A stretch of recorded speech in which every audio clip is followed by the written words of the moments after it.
السلام علیکم ورحمۃ اللہ وبرکاتہ۔ الحمد للہ رب العالمین، والصلاة والسلام على سید المرسلین وعلى آلہ واصحابہ وازواجہ وذریاتہ وآل بیتہ وعترتہ واولیاء امتہ اجمعین، اما بعد، فقد قال اللہ سبحانہ وتعالی فی کلامہ المبین: فأعوذ بالله من الشيطان الرجيم، بسم الله الرحمن الرحيم. يا أيها الذين آمنوا كتب عليكم الصيام كما كتب على الذين من قبلكم لعلكم تتقون. صدق الله مولانا العظيم وصدق رسوله النبي الأمين، ونحن على ذلك لمن الشاهدين والشاكرين، والحمد لله رب العالمين. وقال الله تعالى في شأن حبيبه تعظيما وتشريفا وتكريما: إن الله وملائكته يصلون على النبي يا أيها الذين آمنوا صلوا عليه وسلموا تسليما. اللهم صل على سيدنا وشفيعنا وحبيبنا ومولانا محمد وعلى آله وصحبه أجمعين. صلاة وسلام عليك يا سيدي يا حبيبي يا رسول الله صلى الله تعالى عليه وسلم. حاضرین و سامعین محترم، اللہ رب العزت کا بے انتہا فضل احسان ہے کہ اس نے ہمیں اپنے حبیب نبی کریم صلی اللہ علیہ وآلہ وسلم کی مبارک امت میں پیدا فرمایا، اور اس امت میں پیدا ہونے کا ہم تمام کو فخر عظیم عنایت فرمایا۔ اور اس پرآش و پرفتن دور میں اللہ تعالیٰ نے ہمیں اس کے اپنے خاص چہیتے بندے اولیاء کرام، بزرگان دین، جن کی نسبت، صحبت و تربیت سے ہم سب کو مالا مال فرمایا۔ الحمدللہ علی کل حال۔ جیسا کہ آپ حضرات کے سامنے گزشتہ میں حاضر ہو کر کے عرض کیا تھا کہ انشاءاللہ العزیز اس ماہ رمضان کی مناسبت سے چند کلمات پیش کرنے کی خواہش رکھتا ہوں۔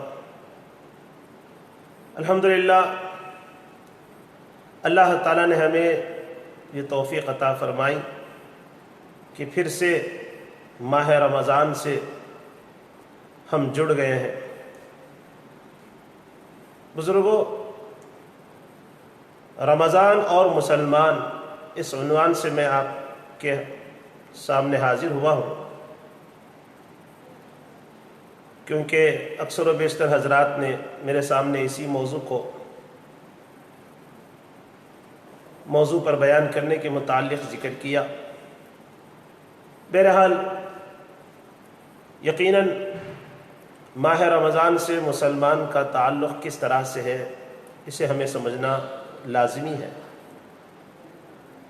اور رمضان کا خاصہ تعلق روزے سے ہے، دن میں روزہ رکھنا اور رات میں قیام کرنا۔ روزہ در حقیقت اسلام کے ارکان میں تیسرا بنیادی رکن ہے،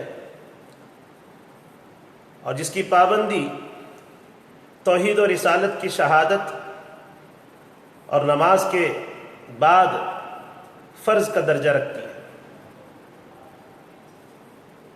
جو فرضیت روزے کے عمومی حکم میں موجود ہے،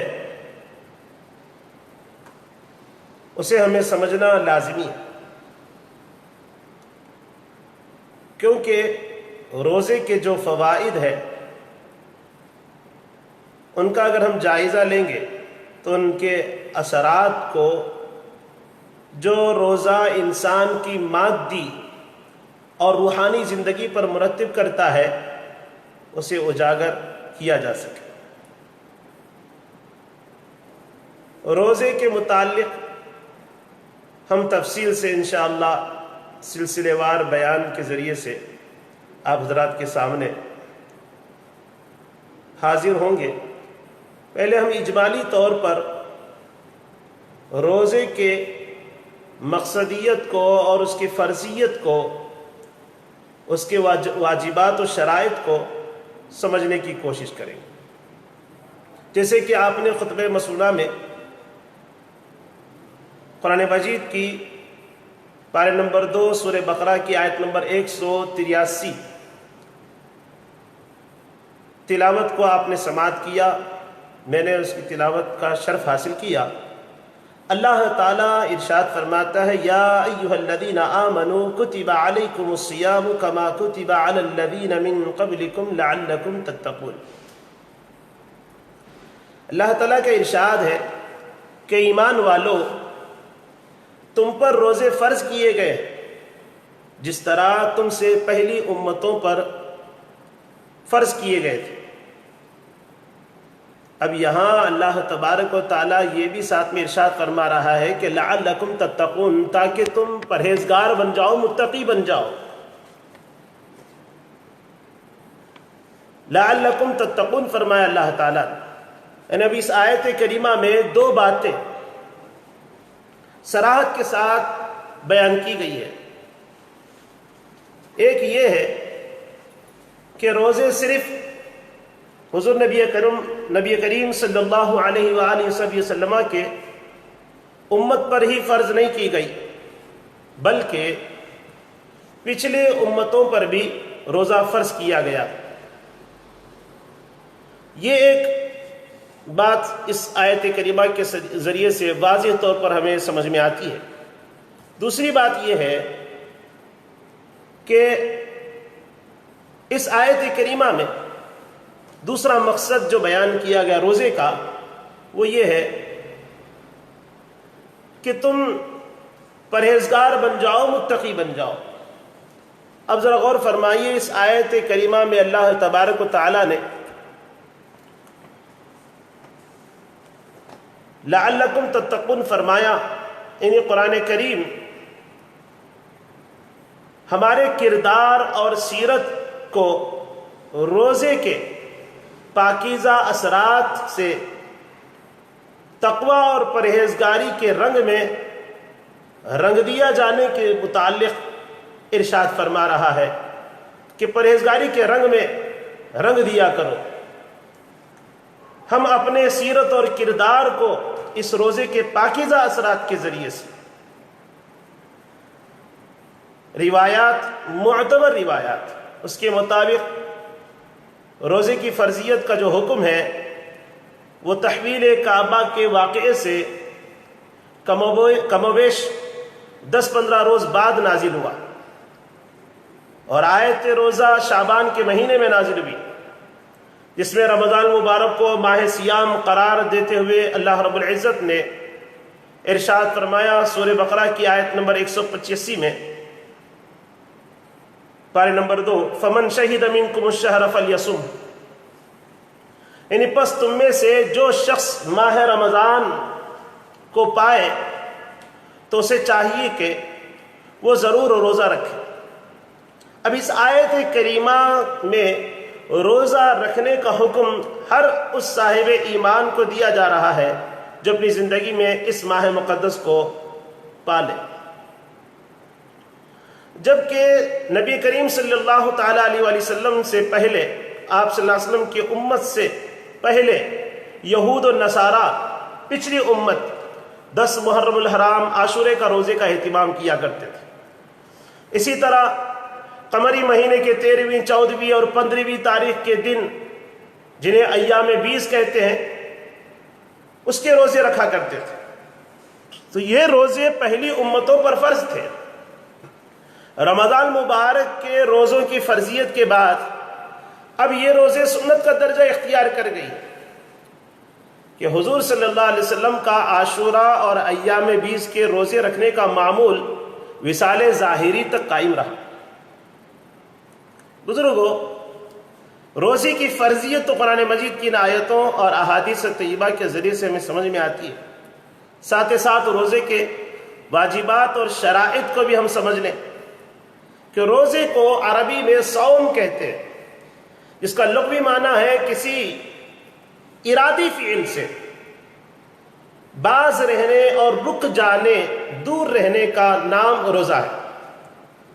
اصطلاح شریعت میں، شریعت کی اصطلاح میں روزے کی تعریف یوں بیان کی گئی ہے کہ کھانے پینے اور عمل زوجیت، یعنی مباشرت، ازدواجی عمل، اس سے باز رہنا، اسی کا نام روزہ ہے۔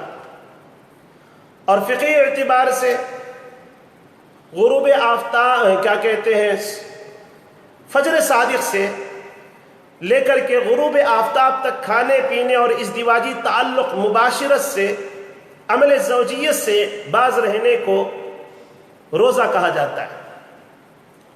تب اسی بنیاد پر ہم ذرا غور و فکر کریں کہ اللہ تبارک و تعالیٰ نے ماہ رمضان میں ہم پر روزے فرض کیا ہے۔ اب یہ روزے جو ہم پر فرض کیے گئے ہیں، یہ روزہ کہلاتا کب ہے؟ اس روزے کو روزہ کہلانے کے لیے 5 چیزوں کو ملحوظ رکھنا ضروری ہے۔ نمبر 1، کھانے سے اجتناب کرنا۔ نمبر 2، پینے سے اجتناب کرنا۔ نمبر 3، ازدواجی تعلق سے اجتناب کرنا۔ نمبر 4، روزے کی مدت، ڈوریشن، مدت۔ اور نمبر 5، ان تمام چیزوں سے جو بچتے ہیں اس کی بھی نیت کر لینا۔ اب یعنی ان تمام چیزوں سے اجتناب کرنے سے روزہ اس وقت تک روزہ نہیں کہلاتا جب تک کہ ہم روزے کی نیت اختیار نہیں کریں گے۔ روزے کی نیت کا اختیار کرنا بھی لازمی ہے۔ بغیر نیت کے محض بھوک اور پیاس کو اپنے اوپر طاری کر لینا روزہ قرار نہیں دیا جا سکتا۔ روزہ اسی وقت قرار دیا جا سکتا ہے کہ ہم نیت بھی کریں، روزے کی نیت کرے، پھر کھانے پینے سے بچے، ازدواجی تعلقات سے بچے، اور روزے کی مدت کو بھی اچھی طرح سے ملحوظ رکھے، تو پھر روزہ روزہ ہوگا۔ تو بزرگوں، یہ واجب اور شرائط اور روزے کی تعریف یہ بھی سرسری طور پر میں آپ حضرات کے سامنے پیش کر دیا۔ اب آئیے اصل موضوع کی جانب۔ اب ہم اصل موضوع کی طرف آتے ہیں، جبکہ اصل موضوع کی طرف آنے کے لیے اب صرف 2 منٹ باقی رہ گئے ہیں، کیونکہ روزانہ 15 منٹ کی گفتگو ہوگی تاکہ آپ حضرات کے لیے کسی قسم کی کوئی بیزاری نہ ہو، کیونکہ ایک اکتاہٹ محسوس کرتے ہیں، سستی اور کوتاہی محسوس کرتے ہیں ہم آج اس دور میں دین کی باتیں سننے کے لیے۔ اگرچہ کہ دنیاوی لہو و لعب کے سلسلے میں ہم گھنٹوں بیٹھ جائیں گے، وقت کیسے نکل جاتا ہے ہمیں اس کا پتہ نہیں چلتا، لیکن جب دین کی باتیں سننے کی باری آتی ہے تو ہمارے اندر ایک طرح کی اکتاہٹ، سستی، کوتاہی پیدا ہو جاتی ہے۔ اللہ رب العزت ہماری حالتوں پہ رحم کرے۔ بزرگوں، ہمارا اصل موضوع ہے رمضان اور مسلمان۔ رمضان اور مسلمان کو موضوع اس لیے میں نے بنایا کہ روزے کے 5 حکمتیں ہیں۔ ان 5 حکمتوں کو ہم جب تک نہیں سمجھیں گے، رمضان جو اللہ نے ہم کو عنایت کیا ہے، جس مقصد سے عنایت کیا ہے، وہ مقصد میں ہم پورے نہیں اترے۔ پہلی حکمت ہے تقوی اور صبر کا مقام حاصل کرنا، اور دوسری حکمت یہ ہے کہ شکر کا مقام حاصل کرنا، اور تیسری حکمت ہے ایثار اور قربانی کی تعلیم۔ ایثار کیا ہے؟ دوسروں کے مفاد کو اپنے مفاد پر ترجیح دینا، غیر معمولی سخاوت اور بخشش، یہ ایثار اور قربانی کی تعلیم ہے۔ اور چوتھی حکمت یہ ہے تزکیہ نفس، نفس کا تزکیہ، اور یہی اہم ترین ہے، یہی اہم ترین حکمت ہے۔ لیکن یہ حکمت تزکیہ نفس میں ہی ساری حکمت مضمر ہے، چھپے ہوئے ہیں۔ اور 5ویں حکمت کیا ہے؟ رضائے خداوندی و رضائے رسول خداوندی، اس کا حصول، اسے حاصل کرنا، اللہ کی رضا حاصل کرنا، اللہ کے حبیب صلی اللہ علیہ وسلم کی رضا حاصل کرنا۔ تو بزرگوں، قرآن مجید میں اللہ نے جو ارشاد فرمایا لعلکم تتقون، تاکہ تم متقی بن جاؤ، پرہیزگار بن جاؤ۔ متقی اور پرہیزگار بننا، اگرچہ کہ ہم ظاہری طور پر اسلامی لباس زیب تن کر لیں گے اور ہمیشہ زبان پر الحمدللہ سبحان اللہ کا ورد جاری رکھیں گے، ہر غلطیوں پر استغفر اللہ کا ورد بھی جاری رکھیں گے، تو ہم یہ سمجھ لیتے ہیں کہ میں متقی ہو گیا، پرہیزگار ہو گیا۔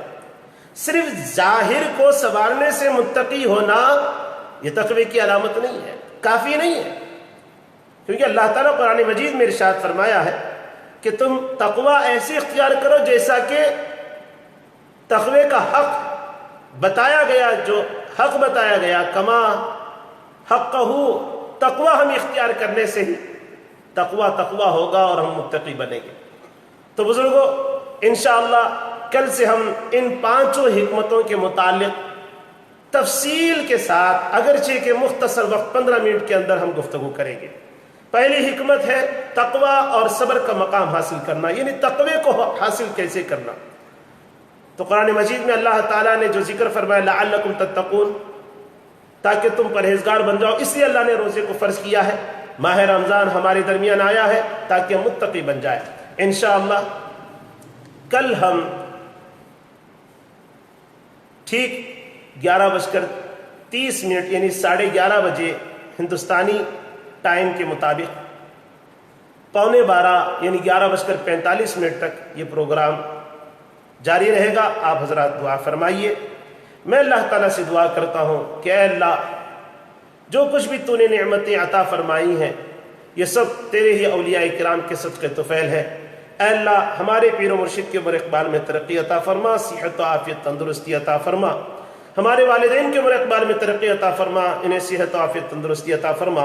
اے اللہ، ہمارے روزوں کو، تراویح کو، دیگر عبادتوں کو تو قبول و منظور فرما۔ اقطاع عالم کے مسلمانوں کی حفاظت فرما، جان و مال و وطن کی تو آبرو فرما، ہم تمام کی کامل مغفرت فرما۔ جو وبا پھیلی ہوئی مولا، اس وبا سے ہم تمام کو نجات عطا فرما۔ آمین بجاہ سید المرسلین والحمد للہ رب العالمین، والسلام علیکم ورحمۃ اللہ وبرکاتہ۔